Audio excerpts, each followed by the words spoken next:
Sí, doctora, buenas tardes. Muy bien, gracias. Muy bien, entonces vamos a dar inicio a la primera clase de teoría de la rotación de infectología. Mi nombre es Fabiola Palomino Rosa y soy docente de la Facultad de Medicina, en este caso de la sección de infectología. Trabajo en el Departamento de Enfermedades Infecciosas del Hospital de Policía. Y nos ha tocado, o nos corresponde, exponer el tema tuberculosis pulmonar y extrapulmonar. Y lo que vamos a pasar a describir hoy día. Entonces, ¿cómo se define? ¿Cuál es la definición de la TBC pulmonar y extrapulmonar?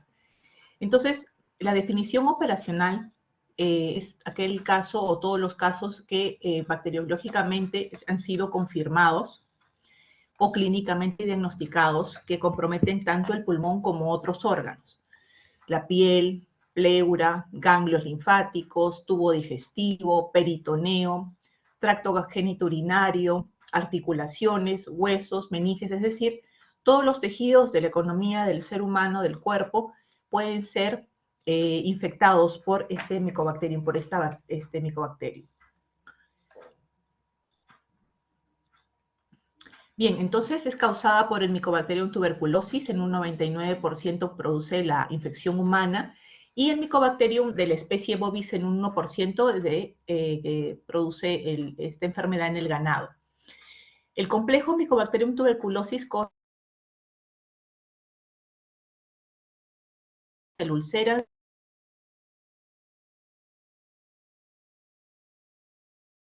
croti en animales.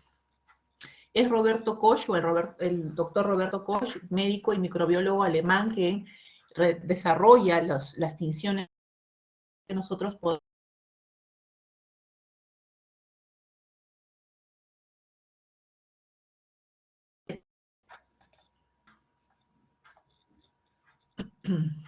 Bien, ¿qué características tiene el Mycobacterium tuberculosis?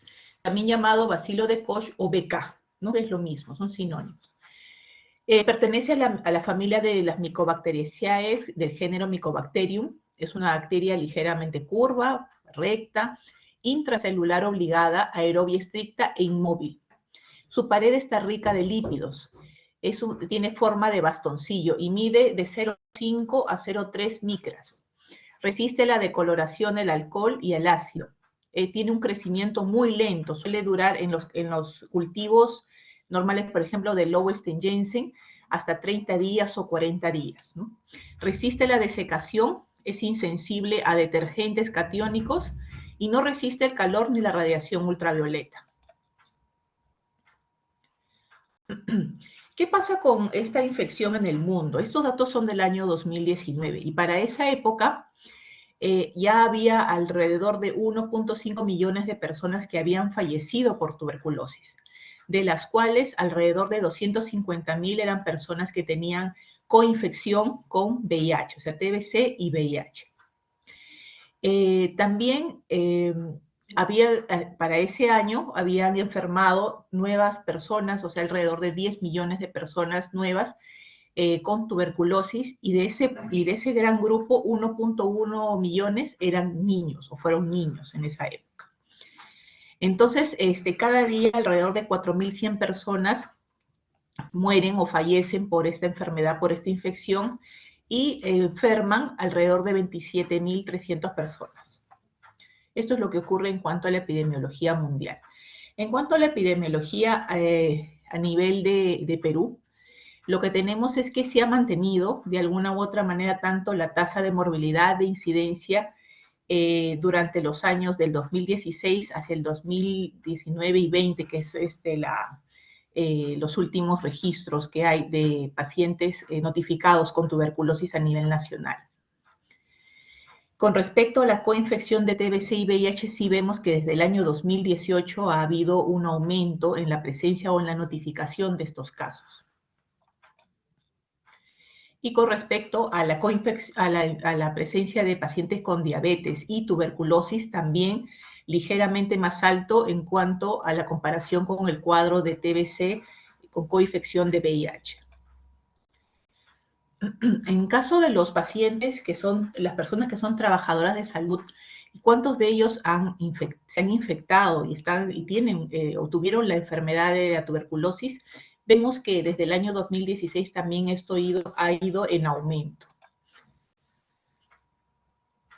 Ahora, cuando queremos comparar nosotros el éxito de tratamiento versus el abandono, hay un porcentaje alto de pacientes que han continuado con su tratamiento y es mayor, obviamente, que felizmente los abandonos que han habido durante los años 2016, 17 y 18.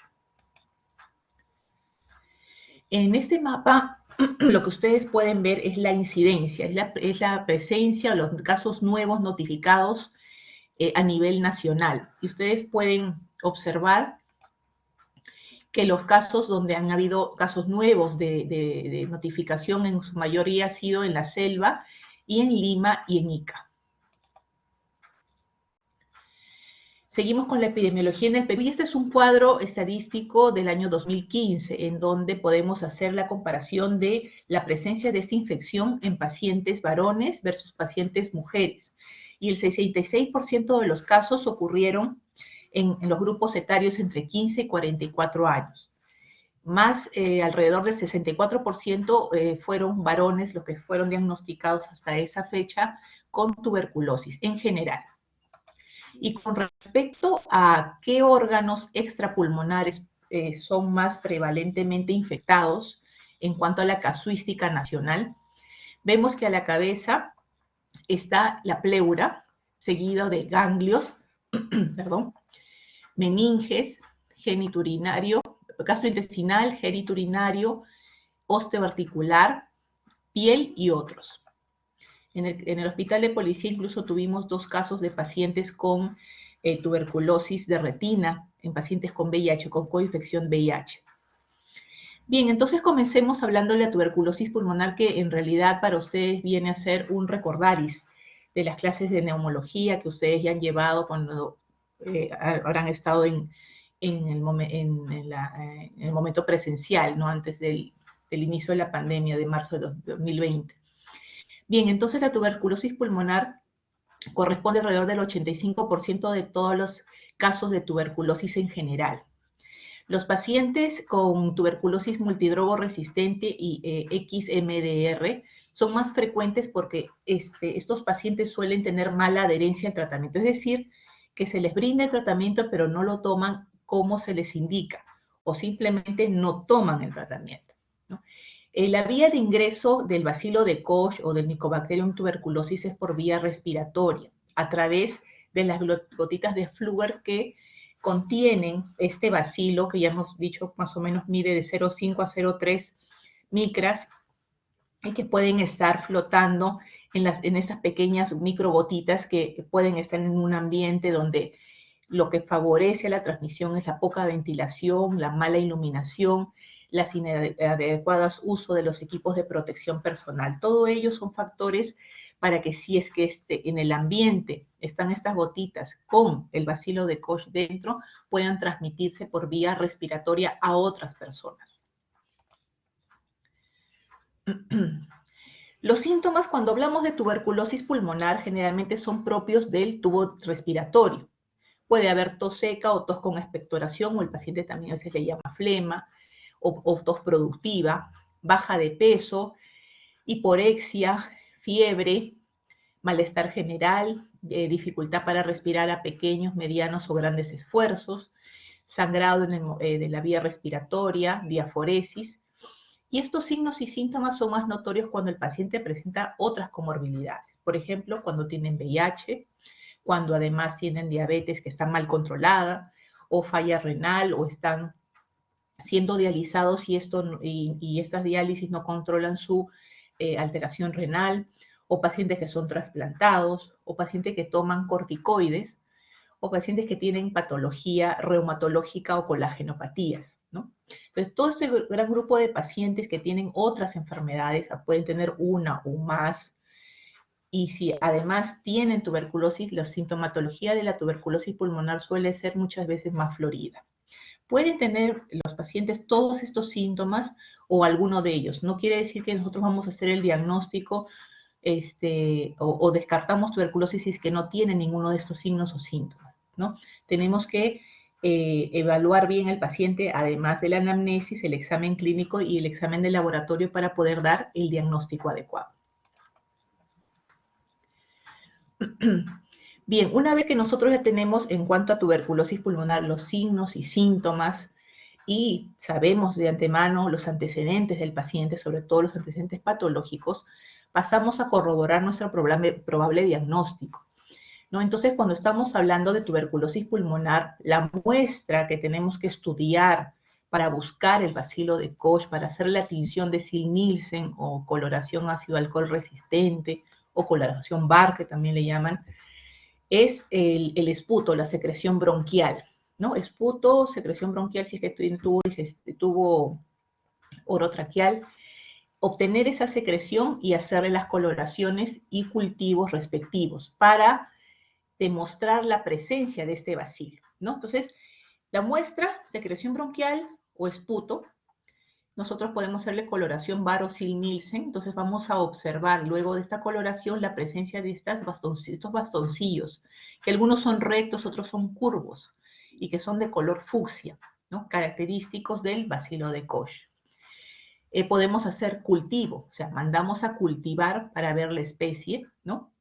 de este bacilo, de este Mycobacterium, por ejemplo, en un cultivo de Blauweston-Jensen, que ya habíamos dicho que su crecimiento es lento. Generalmente esto vamos a ver el crecimiento de las colonias a los 20 días, 30 días o 40 días.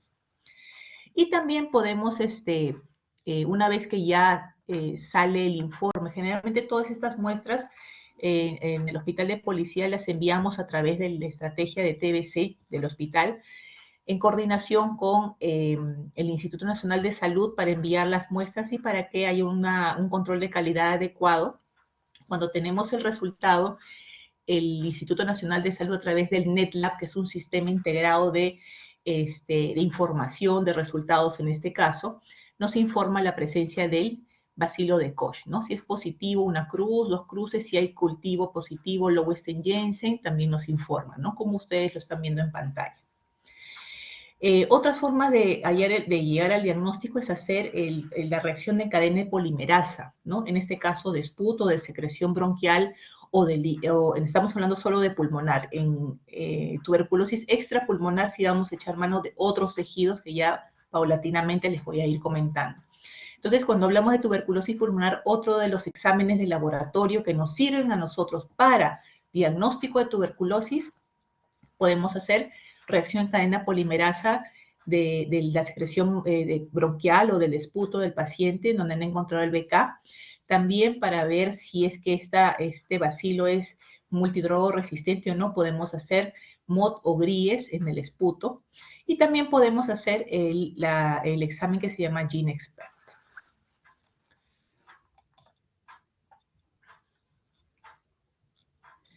Bien, entonces, esos son los exámenes de laboratorio para demostrar la presencia del bacilo de Koch. Otros exámenes que nos pueden ayudar a reforzar el diagnóstico son los exámenes de imágenes, por ejemplo, las radiografías convencionales, las tomografías y las resonancias, ¿no? Si ustedes pueden observar, nosotros de alguna u otra manera podemos ver a los exámenes de imágenes la presencia de lesiones tipo, por ejemplo, foco de Gone, donde ese conglomerado, ¿no? el granuloma que se presenta, o la infección que puede producir dentro de los ganglios intratoráxicos, el bacilo de Koch, luego los nódulos de Simmons, ¿no? Que son satélites, y luego los dos, el satélite y el granuloma, que le llamamos complejo de Rank. Todas estas imágenes nos apoyan al diagnóstico, pero sobre todo, como dice la norma técnica, la primera instancia para yo diagnosticar tuberculosis es demostrar la presencia de bacilo de Koch. Si no puedo demostrar la presencia de bacilo de Koch o del Mycobacterium, entonces también tengo que darme soporte con otros exámenes de laboratorio o imágenes, como es en este caso. Ahora, en una radiografía convencional, la tuberculosis pulmonar no solo tiene un patrón radiológico. Ustedes ya en radiología seguro han les han explicado los patrones radiológicos que algunas patologías pueden tener. Generalmente la tuberculosis pulmonar, si es el caso, suele tener varios patrones pulmonares. Uno de ellos, lo que ustedes pueden ver en el lado izquierdo, es el infiltrado parenquimal, el compromiso en sí del pulmón, del tejido pulmonar. Otro patrón radiológico que puede tener la tuberculosis pulmonar son las cavernas o los orificios que produce la destrucción del tejido pulmonar, ¿no? Otra es el patrón miliar, ¿no? Pequeños puntos como milias, como gránulos de mijo, diseminados en este caso en todo el pulmón, que puede comprometer también pleura. Las bronquiectasias suelen ser patrones radiológicos que se ven ya como secuela, ¿no? O también se puede ver los patrones radiológicos combinados en un solo paciente. Podemos ver de repente cavernas en un ápice y en la base podemos ver bronquiectasias, ¿no? Con secreción bronquial, etc. Como les decía, la tuberculosis pulmonar, una vez que se controla, suele dejar secuela. Esa destrucción del pulmón, esa inflamación crónica granulomatosa que produce el Mycobacterium, suele dejar secuelas. ¿Qué secuelas pudiéramos encontrar en los pacientes con tuberculosis pulmonar?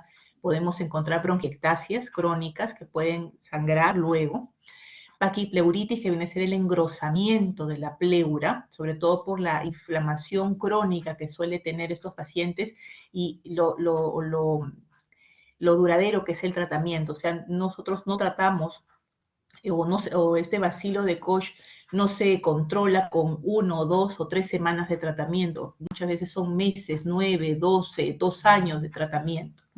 Y esa inflamación crónica produce este engrosamiento de la pleura. También podemos encontrar deformidad de tórax, sobre todo en los pacientes que han sufrido lobectomías o neumonectomías o que han tenido, por ejemplo, ruptura de bulas, ¿no? De las cavernas y han hecho fístula hacia la cavidad pleural y han tenido que de repente retirarles algún tipo de tejido o fibrosis de esa zona para que el paciente pudiera seguir respirando por el pulmón contralateral.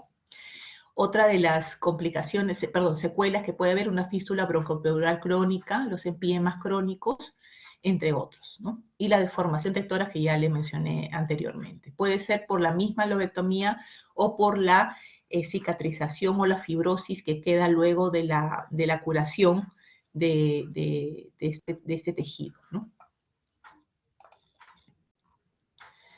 Bien, la transmisión, como les había dicho al inicio, es por vía aérea. Nosotros cuando hablamos, cuando respiramos, cuando reímos, cuando tosemos, nosotros continuamente estamos eliminando pequeñas gotitas de saliva, que no lo vemos porque generalmente no se suelen ver, pero en esta foto que ustedes están viendo ya es una magnificación de un estornudo en donde ya a contraluz, ¿no? Hacia el fondo es una pared negra, pueden ver ustedes la gran cantidad de saliva y secreción nasal o por vía oral que se puede eliminar en el momento que tosemos. Lo mismo ocurre, pero en menor cantidad cuando hablamos, cuando sonreímos o respiramos, ¿no?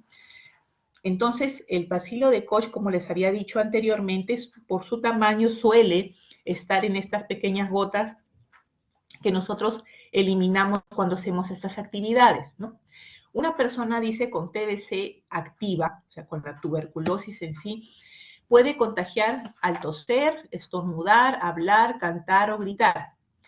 Expulsa el aire en las partículas más pequeñitas, que son las gotitas de Fluger, y ahí está metido el Mycobacterium tuberculoso. Si estas gotitas permanecen suspendidas, porque pesan muy poco, porque si estas gotitas permanecen suspendidas en un ambiente en donde además les había dicho que no hay ventilación, que está hacinado, que está cerrado, que hay mala iluminación, es un caldo de cultivo para que otra persona, si ingresa a ese ambiente y no tiene tuberculosis, pudiera infectarse luego de este Mycobacterium, ¿no?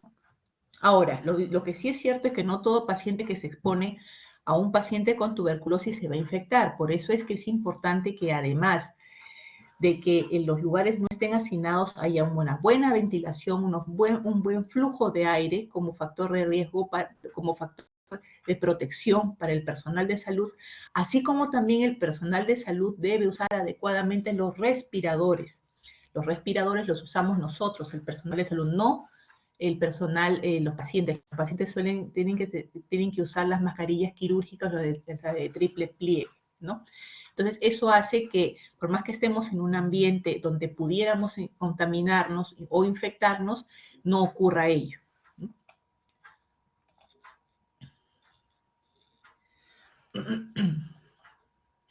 Entonces, acá vamos a los factores de riesgo, ¿no? ¿Qué tan contagiosa es la persona con tuberculosis? O sea, ¿cuántos bacilos propaga al aire? ¿No?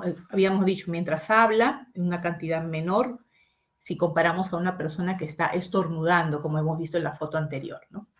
¿En qué tipo de medio ambiente ocurre la exposición? ¿Es un ambiente hacinado? ¿Es un ambiente con buen flujo de aire?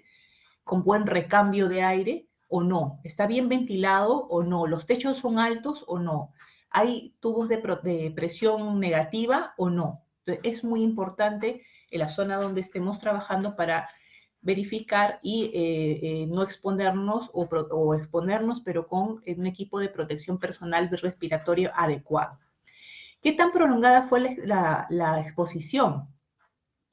Si estuve 1 hora, 2 horas, 8 horas, mi guardia fueron de 12, pero cambié y se convirtieron de 12 a 24. La posibilidad de que me infecte cuanto más tiempo esté yo expuesto a estas gotitas de Fluver con los bacilos de Koch en un ambiente no favorable para la transmisión, pues puede ser que yo me infecte. ¿Qué tan virulentos o fuertes pueden ser estos bacilos? O sea, ¿es un bacilo, el paciente tiene un bacilo de Koch pansensible o es un bacilo de Koch multidrogo resistente, ¿no? ¿Y qué tan susceptible es el huésped? Es decir, el personal de salud que ingresa tiene alguna otra comorbilidad, es diabético, es hipertenso, toma corticoides, tiene alguna colagenopatía, es trasplantado. Entonces, todos esos factores hacen que pudiera el personal de salud que ingresa en esa área junto con los pacientes que están con tuberculosis pudiera infectarse. Ahora, ¿cuáles son, cómo es la infección y si todos los pacientes, para reforzar esta idea, que no todas las personas que están en contacto con pacientes con tuberculosis pudieran infectarse?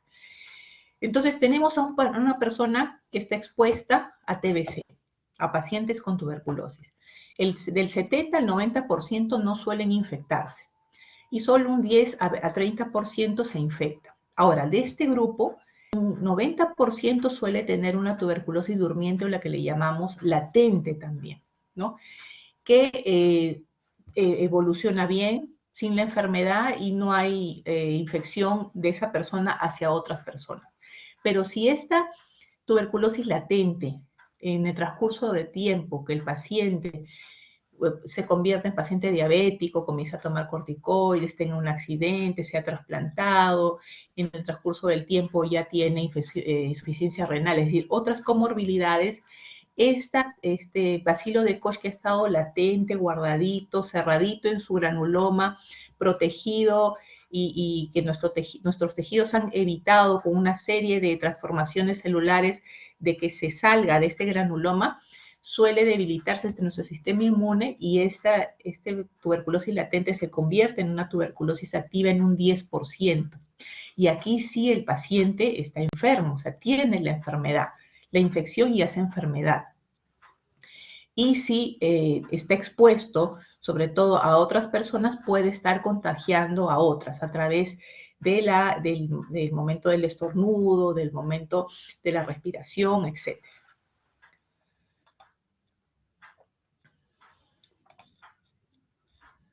Muy bien, entonces lo que hemos visto al inicio es tuberculosis pulmonar. Ahora, con respecto a tuberculosis extrapulmonar, corresponde más o menos al 20% de todos los pacientes diagnosticados con TBC en general. La coinfección con TBC y VIH y SIDA suele hacer formas sistémicas de tuberculosis o comprometer, como les decía, órganos distintos al pulmón. Es más severa o suele presentarse en pacientes con otras comorbilidades. Por ejemplo, pacientes alcohólicos, pacientes que toman corticoides, que tienen neoplasia con o sin radioterapia, pacientes diabéticos con falla hepática, cirrosis, con falla renal o malnutridos, ¿no? Todo este gran grupo de pacientes que tienen comorbilidades en donde la deficiencia de la inmunidad tanto celular como humoral está venida menos, suelen hacer muchas veces en gran porcentaje tuberculosis extrapulmonar. Entonces, siguiendo el orden de frecuencia del compromiso extrapulmonar del cuadro que vimos inicialmente del año 2015 de la Estrategia Sanitaria de TBC en el Perú, comencemos con la tuberculosis pleural. Y esta tuberculosis pleural suele ser una complicación de una tuberculosis postprimaria pulmonar. Es frecuente también en adolescentes y adultos jóvenes. Se puede presentar como una pleuresía serofibrinosa o como un empiema, ¿no? Y es producida por ejemplo, la ruptura de un foco granulomatoso de tuberculosis pulmonar o una diseminación linfohemática, sobre todo cuando hay esa primera infección que vimos, el complejo de Ranke al inicio, o por un foco contiguo, ¿no? Una TBC ganglionar que haya drenado su contenido hacia la pleura, por ejemplo. Entonces ustedes ven acá dos imágenes en las cuales se puede evidenciar el compromiso, en este caso, del pulmón del lado izquierdo, ¿no? Con la curva de Damaso, que es la presencia de una secreción, puede ser sólida o líquida a nivel de base del pulmón izquierdo en esa foto. Y nosotros podemos determinarlo no solamente con la radiografía, sino al momento de hacer la evaluación clínica, cómo cambia el timpanismo a matidez, ¿no? Entonces, la parte la clínica de la tuberculosis pleural, como les había dicho, puede presentarse de forma aguda como una neumonía, muy similar a una neumonía, con fiebre, con tos, con dolor pleurítico, mal estado general, y en una forma subaguda con un dolor pleurítico intenso y fiebre, ¿no? Al examen físico solemos encontrar amplexación disminuida, sobre todo en el lado donde está comprometida la pleura, matidez, ¿no? Al momento de hacer la percusión, disminución o abolición de las vibraciones vocales y del murmullo vesicular, y un soplo pleurítico que suele evaluarse al inicio cuando se están despegando las dos hojas, ¿no? La pleura parietal de la visceral. Y suele ser muy dolorosa. Cuando ya se han despegado completamente, el dolor suele ir disminuyendo. Los exámenes que nosotros debemos pedir para descartar o para buscar la presencia de Mycobacterium tuberculoso en la pleura es sobre todo el estudio del líquido pleural, ¿no? El líquido pleural me tiene que dar a mí el diagnóstico o descartarlo. Entonces, la muestra que yo debo enviar al laboratorio y la que yo debo obtener a través de una toracocentesis es el líquido pleural, sobre todo. A este líquido pleural nosotros le tenemos que pedir beca directo, beca cultivo, puedo pedirle PCR para beca, ¿no? Puedo pedirle GRIES o MOTS, dependiendo si sale beca positivo, y además otros exámenes para que yo pueda aplicar los criterios de Light, ¿no? Por ejemplo, proteínas en líquido pleural, el LDH en líquido pleural y la citología. Esos exámenes me van a determinar a mí si es que en pleura está presente el bacilo de Koch. La radiografía lo único que me va a decir es qué pulmón o qué lado está comprometido. Una ecografía torácica también me va a decir si es que está líquido, está tabicado o no, y dónde debería hacer yo la punción para la toracocentesis, ¿no? La tomografía también me va a indicar si los derrames son pequeños o si están tabicados o no. El PPD, si sale positivo en estos pacientes, generalmente esa positividad no me indica que el paciente tiene tuberculosis, ¿no? Esta positividad puede ser resultado de la vacunación que ella ha tenido cuando ha sido más joven, cuando ha sido niño, por ejemplo. Entonces, respaldarse en un PPD positivo para dar solo con eso el diagnóstico de TBC pleural no es adecuado. Por eso es que tenemos que hacer otros exámenes. Como les decía, a la cabeza es demostrar la presencia del bacilo de Koch. ¿Cómo lo demuestro? Beca directo, beca cultivo, PCR, podemos hacer GRIES, MOTS y además imágenes que puedan soportar o ayudar a mi diagnóstico. En el caso de, para aplicar los principios de Light, además proteínas y LDH. Entonces, eso es lo que nosotros tenemos que hacer. Otro examen que también nos permitiría demostrar la presencia del bacilo de Koch en pleura es la anatomía patológica o una biopsia de pleura, ¿no? Recordar que a veces en la pleura también hacen esta presencia de granulomas pequeños, ¿no? Pero como la biopsia es a ciegas, entonces si en la biopsia que tomamos de pleura sale el bacilo de Koch, en buena hora, ¿no? Pero generalmente, como dice ahí la transparencia, es positivo en un 70-90% de las biopsias en general. Al líquido al líquido pleural también le podemos hacer el estudio de esta enzima que se llama ADA. Si es que es más de 35 unidades por litro, entonces nos orientaría a pensar que ahí está el bacilo de Koch. Entonces ahí tenemos la toracocentesis, ¿no? Que es la punción y la extracción del líquido pleural a través de una punción entre las costillas. El PPD que nos podría ayudar, pero no siempre nos va a dar el dato exacto de que el paciente está sufriendo de tuberculosis cuando este sale positivo, ¿no? Y las imágenes que también nos pueden ayudar a determinar si es que hay acá hay una opacidad, puede ser un derrame o algo líquido o algo sólido, ¿no? De tejido sólido. Entonces, en orden de frecuencia, la primera causa de TBC extrapulmonar está la pleural, seguimos con la TBC ganglionar, o también llamada adenitis tuberculosa. Esta es producida por extensión de ganglios infectados con el Mycobacterium tuberculoso desde la cavidad torácica o a veces por diseminación linfohemática. Generalmente, suelen presentarse estas masas, estos compromisos ganglionares a nivel cervical, en cualquiera de sus grupos, ¿no? De submentoniano, cervical alto, en cualquiera de los grupos. O también, como hemos tenido casos de pacientes con TBC y VIH, hemos tenido tuberculosis ganglionar inguinal, hemos tenido casos de tuberculosis ganglionar axilar, e incluso hemos tenido tuberculosis ganglionar en pacientes con VIH, donde hemos encontrado los ganglios que están ubicados a nivel de la vertiente del suministro de sangre del hígado y de la vesícula a nivel intraabdominal, ¿no? Que fue de difícil diagnóstico, pero así ocurre en los casos, sobre todo, como les decía, cuando el paciente tiene además otras comorbilidades, ¿no? Pero el más frecuente son los que ustedes están viendo en imágenes en el cuello, ¿no? Entonces, estos ganglios están infectados con el bacilo de Koch, este ganglio se inflama, se pone rojo, duele mucho, crece, a veces es remitente y puede fistulizar, producirse o transformarse en una escrófula, ¿no? Fistuliza y comienza a drenar todo ese contenido que está dentro del ganglio hacia afuera. Momento ideal para que nosotros podamos hacer o nos facilita la muestra del tejido para poder estudiar y demostrar la presencia del bacilo de Koch.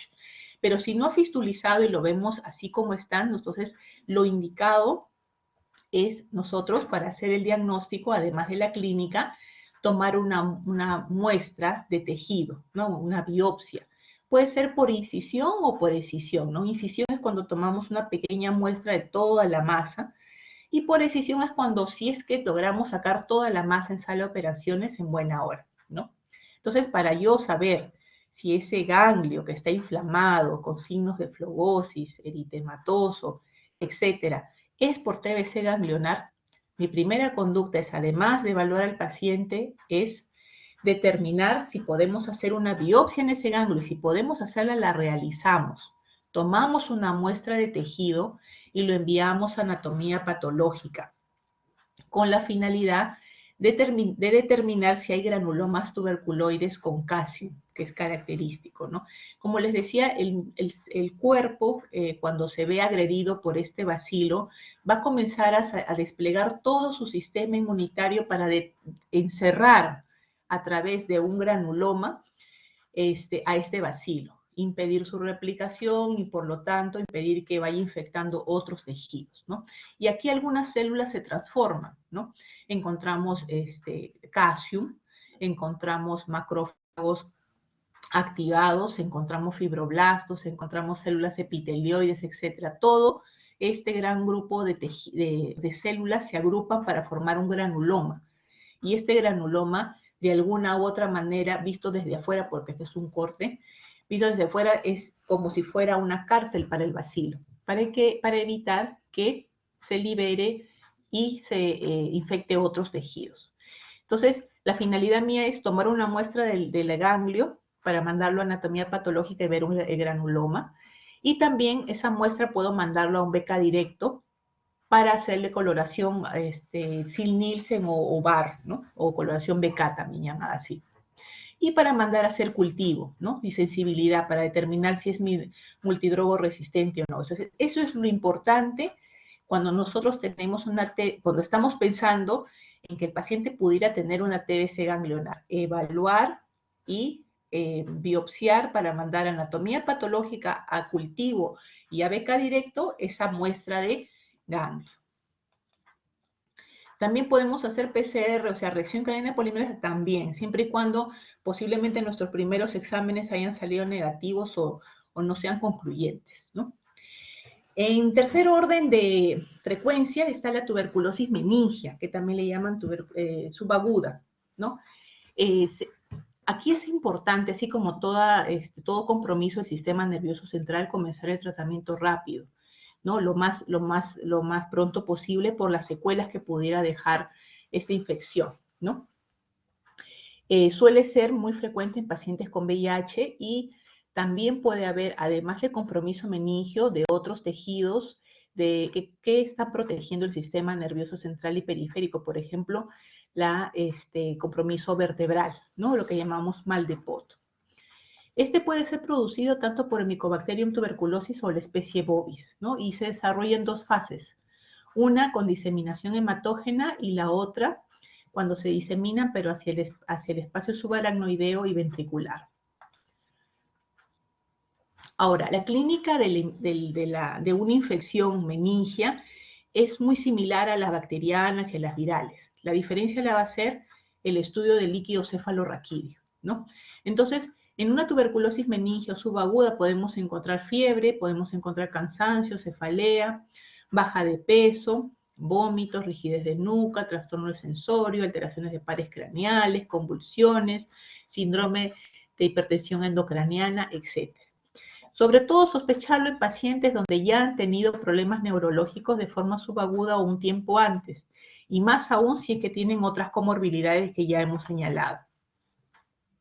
El diagnóstico aquí es fundamental y por eso lo he puesto en negrita, es sobre todo el estudio del líquido cefalorraquídeo a través de una punción lumbar, luego de una evaluación adecuada, sobre todo si es que hay o no edema cerebral, ¿no? Entonces, si no tenemos edema cerebral, no tenemos resonancia que nos indique que lo hay, o nuestro fondo de ojo no hay edema de papila, podemos proseguir con una punción lumbar para obtener líquido cefalorraquídeo y mandar las muestras a estudiar para determinar la presencia de bacilo de Koch. Entonces, a ese líquido cefalorraquídeo, ¿qué le puedo hacer?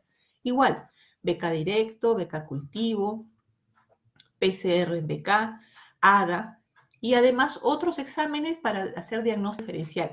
Recuerden que la TBC meningio, o sea, los signos y síntomas de compromiso meningio son los mismos para cualquier etiología o muy similares. Entonces yo no puedo decir, porque el bacilo de Koch produce más convulsiones que el herpes en sistema nervioso central. No. Entonces, por ese motivo que también es difícil obtener líquido cefalorraquídeo a través de una punción lumbar o es muy escaso también, entonces no perdamos la oportunidad de además enviar para descartar o para ver la presencia de bacilo de Koch. Además de eso, pedirle para otros agentes etiológicos que probablemente estuviesen causando el problema neurológico, ¿no? También nos ayuda aquí, bueno, la resonancia magnética o la tomografía siempre y cuando haya además algún tipo de alteración de columna vertebral o de las vértebras, ¿no? Deformaciones, desviaciones, masas, etc.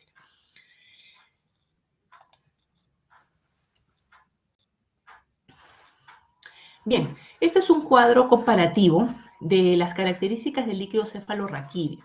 Antes, cuando no existían muchos de estos exámenes como el ADA, como el PCR, o sea, reacción de cadena polimerasa para BK, etcétera, nosotros teníamos que hacer la analítica, o sea, la citología y la celularidad, perdón, la celularidad del líquido cefalorraquídeo y con ello inferir algún origen, alguna etiología, ¿no? Entonces, normalmente el líquido cefalorraquídeo, cuando uno lo extrae a través de punción lumbar, la presión es de 8 a 20 milímetros de mercurio, suele ser transparentes, la presencia de leucocitos es escasa, menos de 5, las proteínas hasta 45%, y la glucosa suele ser del 60 al 80% de la glucosa del plasma del paciente en el momento que están haciendo la punción.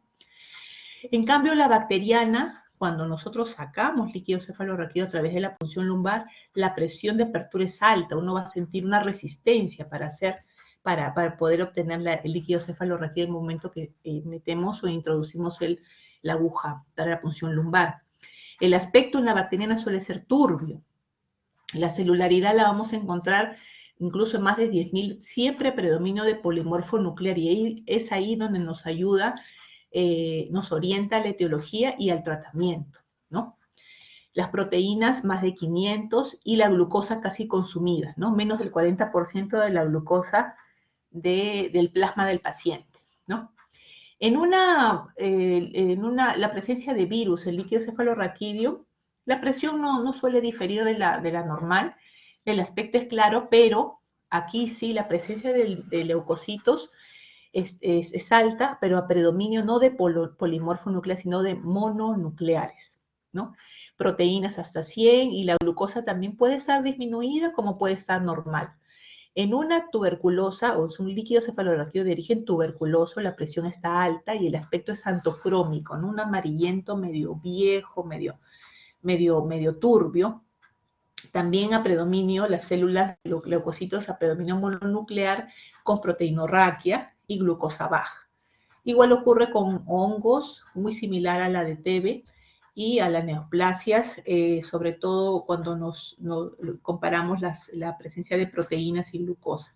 Entonces, como muchas de estas características del líquido cefalorraquídeo se parecen en cuanto al origen, es importante hacer, además, como les decía, del líquido cefalorraquídeo, beca directo, beca cultivo, este, del líquido cefalorraquídeo, ADA en el líquido cefalorraquídeo, es muy importante para que nosotros demostremos la presencia del bacilo de Koch.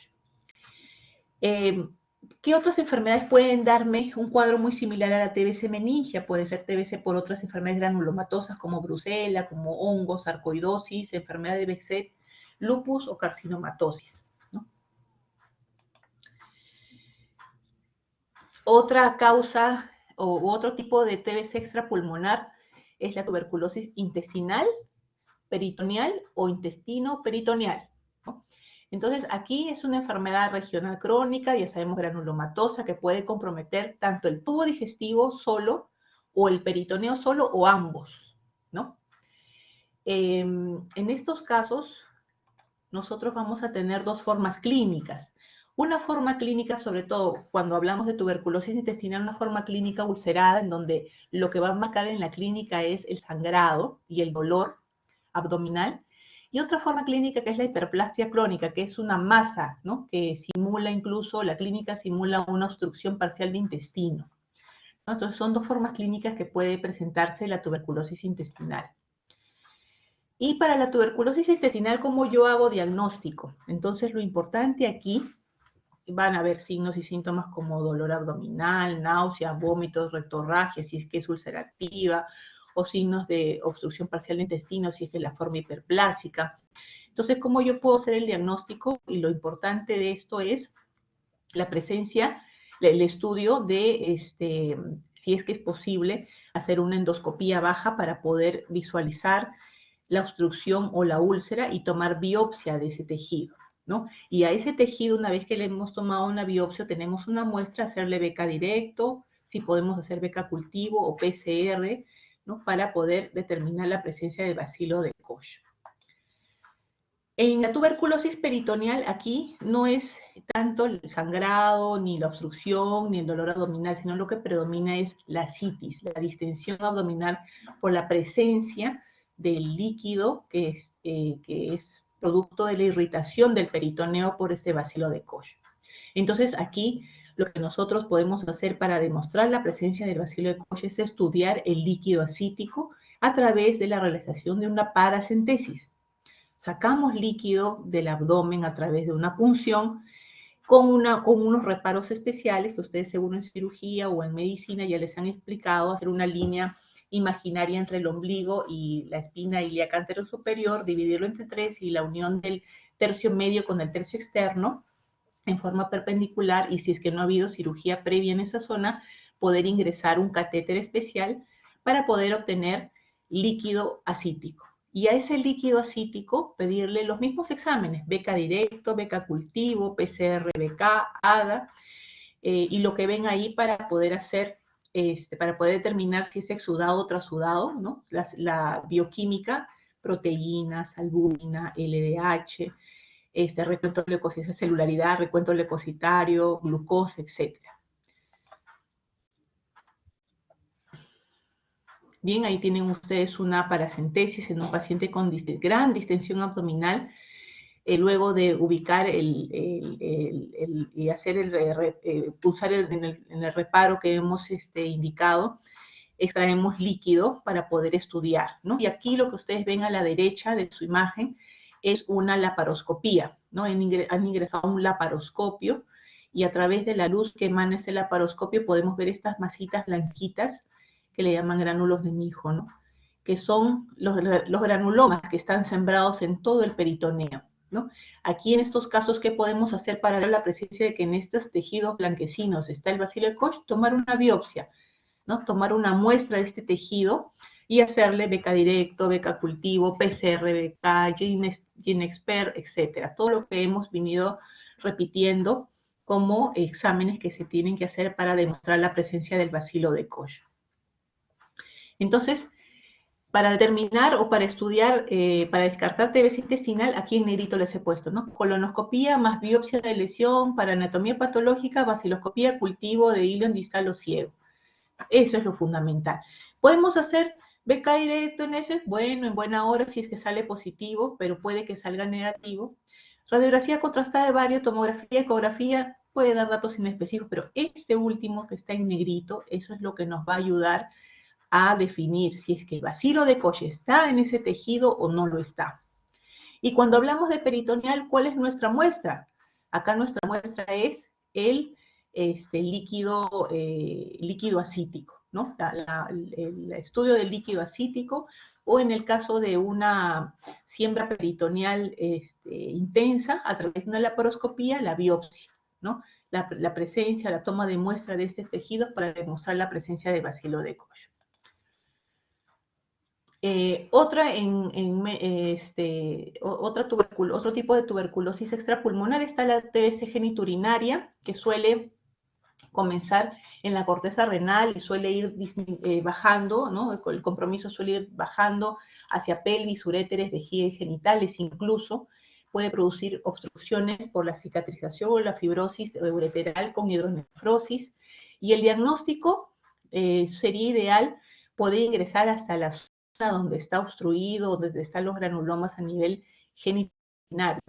Pero también podemos hacerlo con beca directo y cultivo de orina para beca. Nosotros tuvimos un caso muy particular en el hospital de policía, que el paciente venía con datos de antecedentes de tuberculosis pulmonar de un tiempo atrás, ya curado, ¿no? Ya tratado, mejorado, pero que venían por problemas urinarios, por síntomas urinarios, y que no resolvía. Y lo curioso es que tenía lo que le llamamos la tríada de Colombino, ¿no?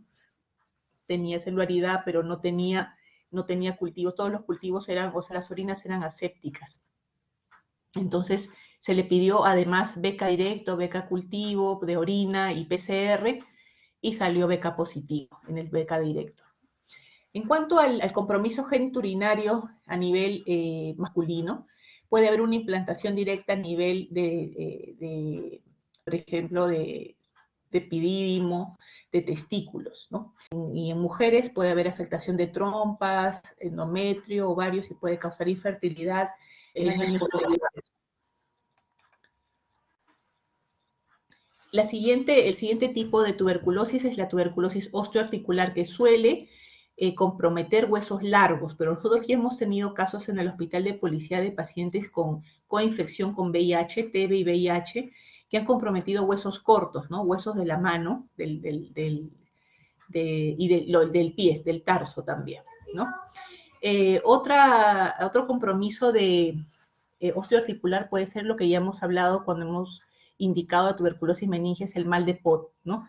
Es la presencia de granulomas a nivel de las vértebras, sobre todo las últimas dorsales y las primeras lumbares, con desviación y destrucción incluso de todo el disco y partes de la vértebra, ¿no?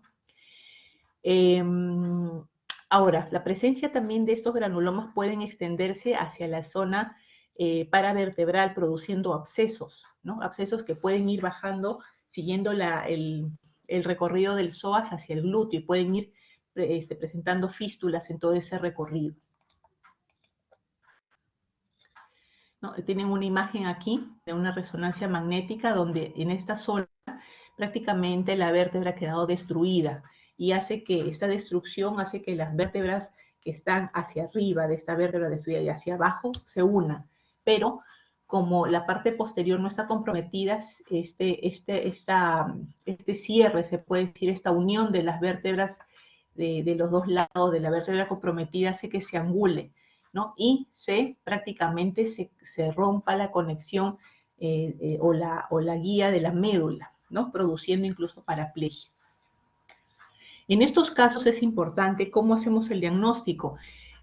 En la medida de lo posible, luego de una evaluación adecuada con un neurocirujano y traumatólogos, poder tomar una muestra del tejido vertebral, si es que es posible, ¿no? Para poder llegar al diagnóstico y hacerle a ese tejido BK directo, BK cultivo, PCR para BK.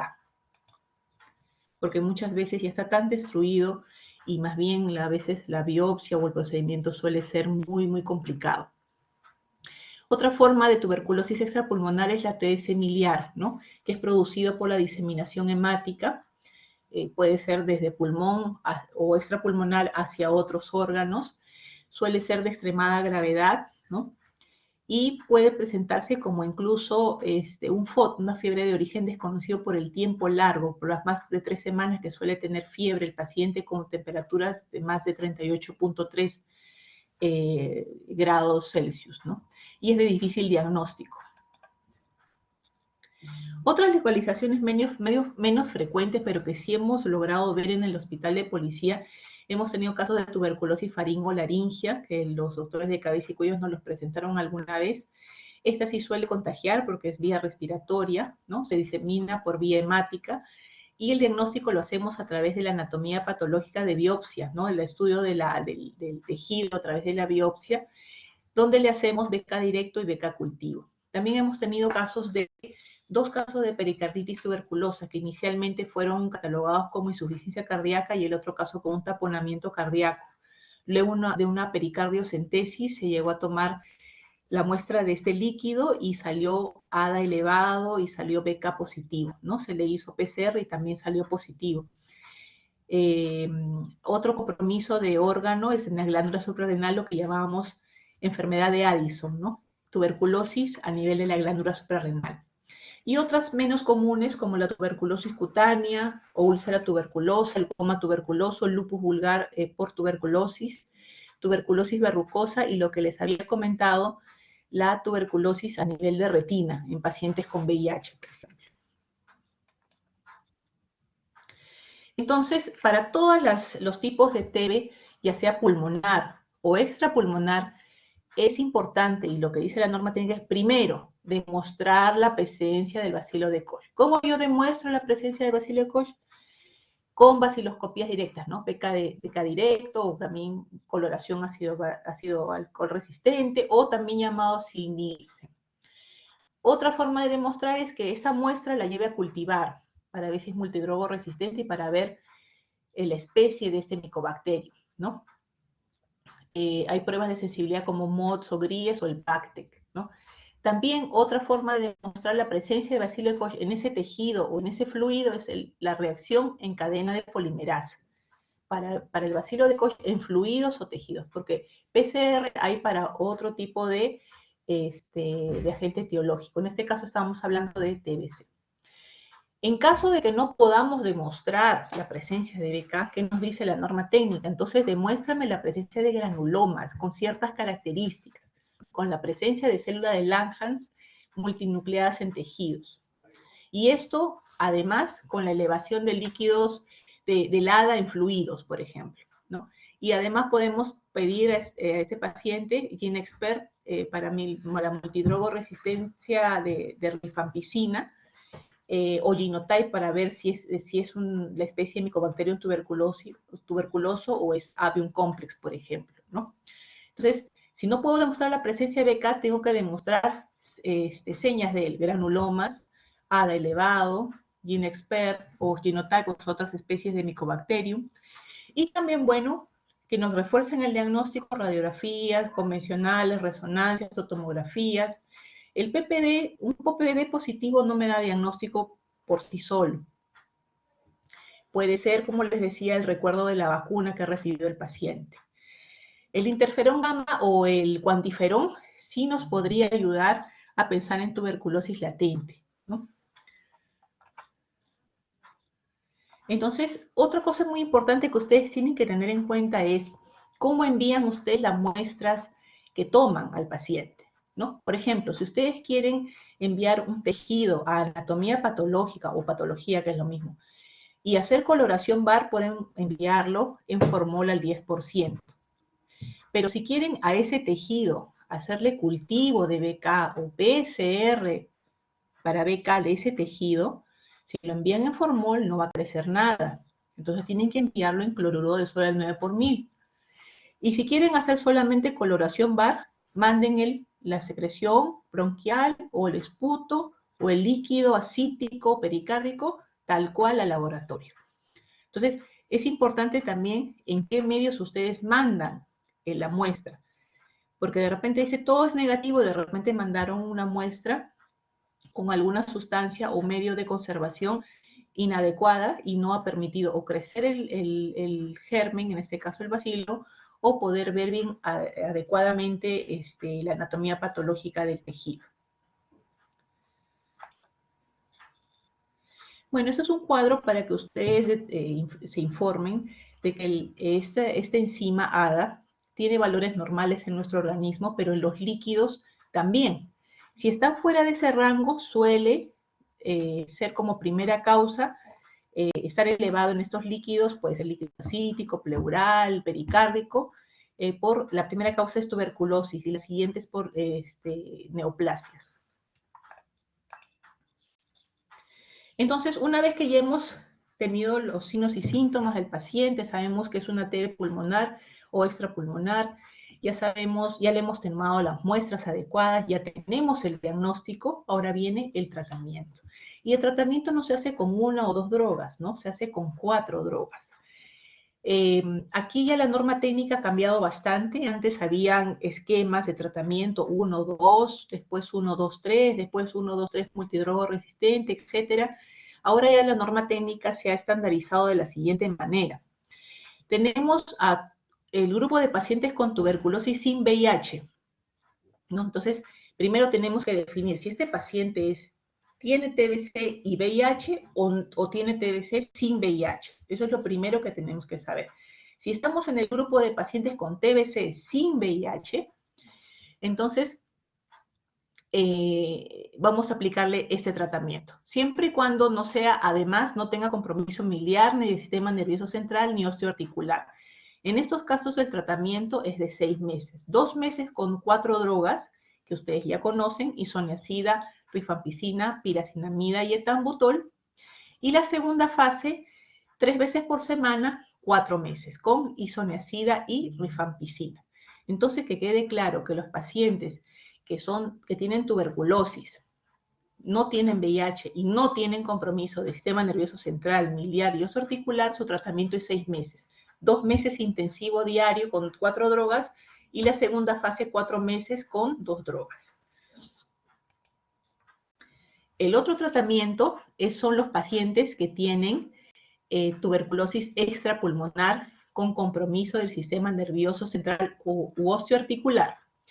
En estos pacientes el tratamiento no es 6 meses, son 12 meses. Es un año de tratamiento. Los 2 primeros meses, las 4 drogas, ese es el mismo. Lo que cambia es la segunda fase. De 4 meses se extiende a 10 meses y se toma no interdiario, no 3 veces a la semana, sino diario. Isoniazida y rifampicina. Y el otro grupo de pacientes es el paciente que tiene TBC y que sí tiene VIH, pero sin compromiso del sistema nervioso central, osteoarticular o miliar. Estos pacientes tienen tratamiento de 9 meses. 2 meses con la primera fase de 2 meses con 4 drogas, isoniazida, rifampicina, pirazinamida y etambutol. Y la segunda fase es la que en este caso se acorta a 7 meses, ¿no? Con dosis diarias, no interdiarias, diarias. Recuerden, el paciente con TB y VIH, la segunda fase es diaria. El paciente con TB del sistema nervioso central, osteoarticular y miliar también es diario. Los únicos que toman segunda fase interdiaria son aquellos pacientes que tienen una TBC pulmonar o extrapulmonar que no sea sistema nervioso central, miliar ni osteoarticular y que no tengan VIH. Luego vienen los tratamientos de pacientes con tuberculosis multidrogo resistente, ¿no? Hay 3 conceptos que ustedes deben tener en cuenta. Van a escuchar ustedes esquemas de tratamiento empírico, es decir, es un paciente que vive con otro paciente de TB, que también es multidrogo, entonces hasta que yo le haga su cultivo, que demora un mes y medio, y su sensibilidad, voy dándole, una vez que tengo el diagnóstico de este paciente, voy dándole el tratamiento del otro paciente con el que vive, con el que tiene contacto TB, hasta que salga el resultado de prueba y sensibilidad, ¿no? Del cultivo y sensibilidad.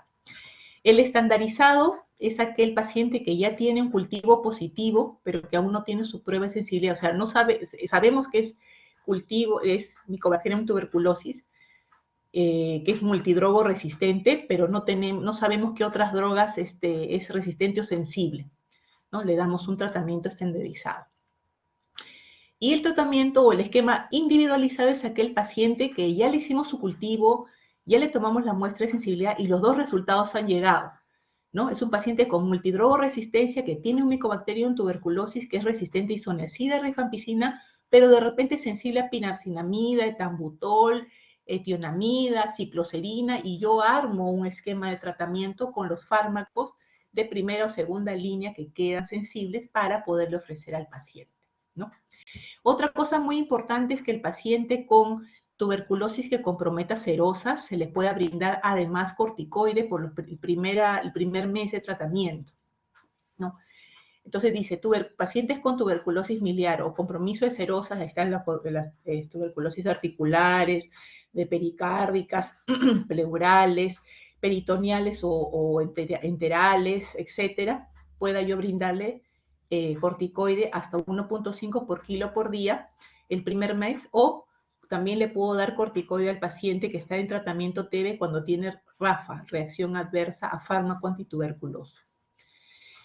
Es importante también regular la dosis en gestación y en insuficiencia hepática y renal.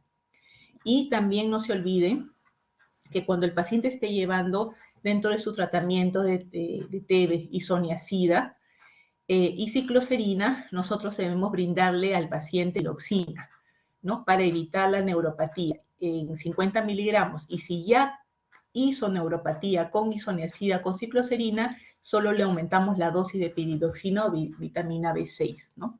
A 150 miligramos. Bien, esas son las referencias bibliográficas. Y recuerden que el 24 de marzo se recuerda, ¿no?, el Día Mundial de la Lucha contra la Tuberculosis. Muchas gracias. Eso es todo por hoy día. Si tienen alguna pregunta con respecto a la clase,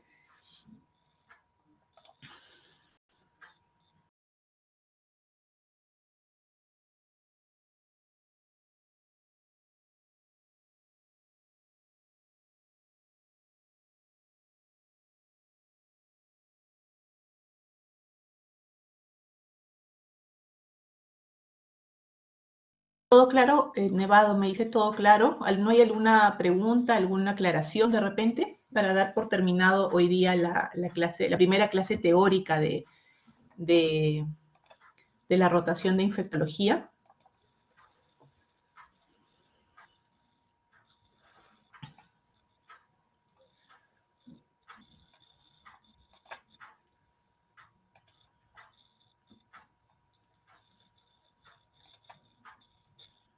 Muy bien, entonces si no hay preguntas al respecto, damos por terminado la clase.